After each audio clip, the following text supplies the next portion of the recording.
Friends, welcome to a new blog.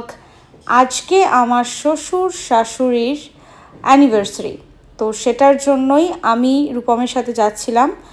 O office থেকে আসার পরে অনেকটা লেট হয়ে গিয়েছিল, তো প্রথমে আমরা কেক নিলাম আর তারপরে আমি ফুল নিচ্ছিলাম। ফুলটা আমার ইচ্ছে ছিল একটু সাজিয়ে নেওয়ার, তো ফুলটা আমি বেসিক্যালি নিচ্ছিলাম আমার শাশুড়ি শ্বশুরকে যাতে দেয় বা শ্বশুর শাশুড়িকে দেয়, ভাইসা ভার্সা।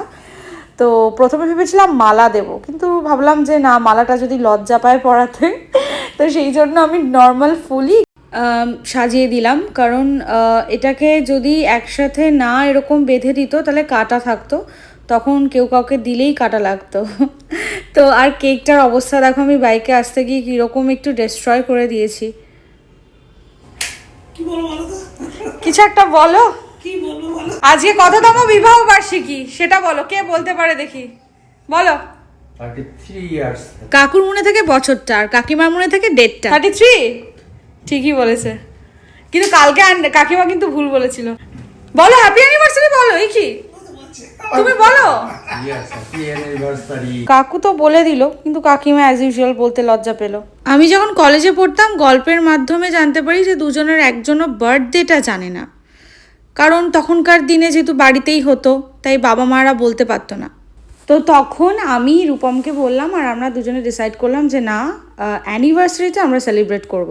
তারপর থেকেই শুরু হয় এই সেলিব্রেশন। কারণ কি হয় যে আজকাল আমাদের বাবা মায়েদের বার্থডে ডেট একদমই মনে থাকে না, তো ঠিকঠাক বলতে পারে না। তো ওনাদের ক্ষেত্রেও সেমই ছিল।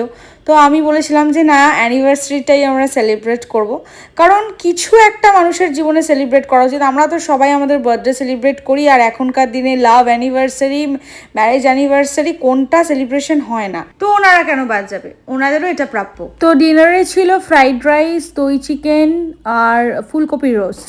বাট আমরা রাতে এখন একটু স্পেশাল ডায়েটে আছি, স্পাইসেস অ্যাভয়েড করছি, সেই জন্য রূপম এটা আলাদা করে আমাদের জন্য রান্না করেছে। এটা একটা স্পেশাল স্প্যাগেটি করলো, তাই আমরা ডিনার করলাম creamy chicken spaghetti in white sauce, যেটা খেতেও ভালো ছিল, হেলদিও ছিল।